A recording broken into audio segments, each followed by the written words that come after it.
and this is another review on our thoughts basically on Dragon Ball Super episode 24.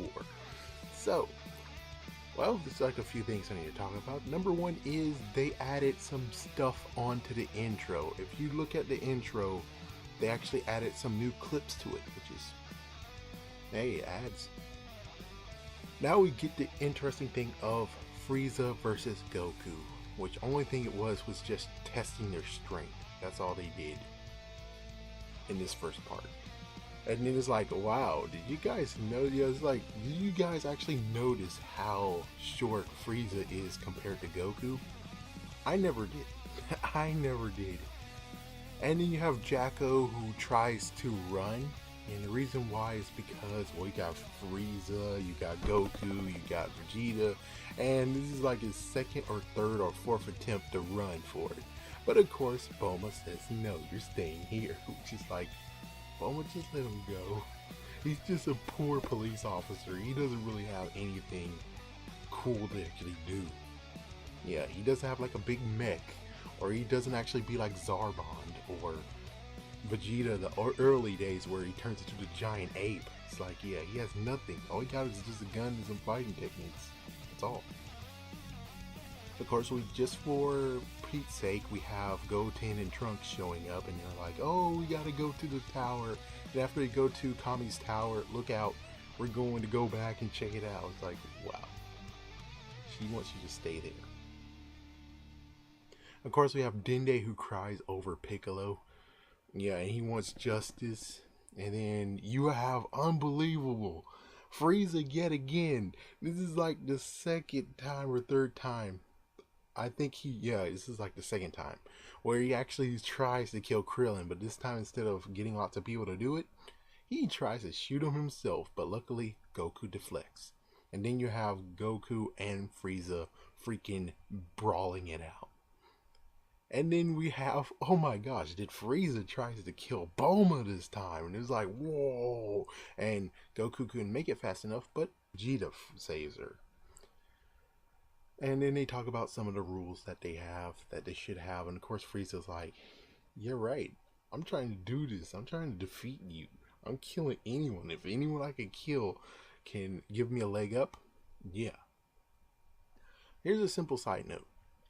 Funimation, please make sure you put monkey instead of worm, because he keeps on talking about you insolent worm or you dirty worm or something like that. It's like, please insert monkey. I'm used to that.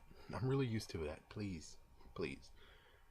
Well, anyways, the fight is kind of like, the truth be told, it's like Goku's Frieza's fight is kind of compared to Star Wars Episode 1. I know. You guys are going to be like, oh my gosh, not that movie. I'm talking about when you had, what was his name? I forgot his name. But you also had Obi-Wan Kenobi too. And then you had Darth Maul. So you remember the things where it's like, zoom, it's like a freaking wall of beams. And you're like, oh, waiting period. Then, zoom, all right, fight. Then, zoom, oh, waiting period. Zoom, fight. That's what is going on, is that they were talking and they fought a little bit and they were talking again, they fought a little bit, and Vegeta comes and says the same thing that we're all thinking. Stop your damn talking and fight.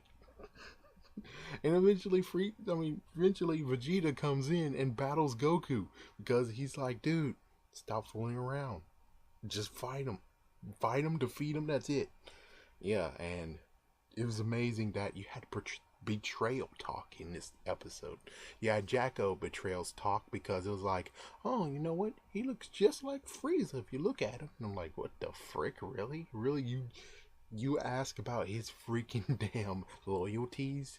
He's been with you. He's freaking been with you. Even though he was trying to escape, but still he stayed with you. He didn't punch you in the face and then ran for it. And then you had Vegeta's loyalty being questioned. And of course, no, he's not going against Frieza. He's not going to join forces with Frieza ever again. You know he won't. You know. He destroyed his freaking damn planet. Of course not. So, we get the moment I was waiting for, even though I was kind of waiting for this happening in episode 23 or a different episode before this episode. Like, there's a new episode As between this actually shows like the fight between Goku versus Vegeta, or the training, and kind of like what happened in the Cell Saga.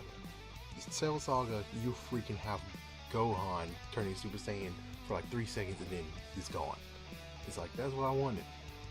Super Saiyan God, Super Saiyan, to come for 3 seconds and then disappears from Goku. I would like that. And Vegeta too. It's like, please, just allow that to happen. But instead, no. It turns out that Super Saiyan God, Super Saiyan happens when he first goes against Frieza in battle. So, just like the movie, you have the freaking episode doing the same thing. No discussion, no real way, because you guys put yourselves in the corner and said only 5 Saiyans can actually, 5 pure Saiyans or 5 Saiyans putting their hands together and combining energies and creating Super Saiyan God, but you didn't explain how exactly do you tap into that. Yeah, I would have liked it more in depth, but instead you're like, oh, we'll forget. So that's what they did. Again, I wish they went further. So, for anyone who actually wants to know, should you watch it because you watched the video, you watched the movie, well, I would say this one is a pass. Why? Because this is Dragon Ball Z all over again. The fact that it's like, oh, next time you actually will see Goku actually battle Frieza in Super Saiyan God form. I'm like, oh my gosh, please no.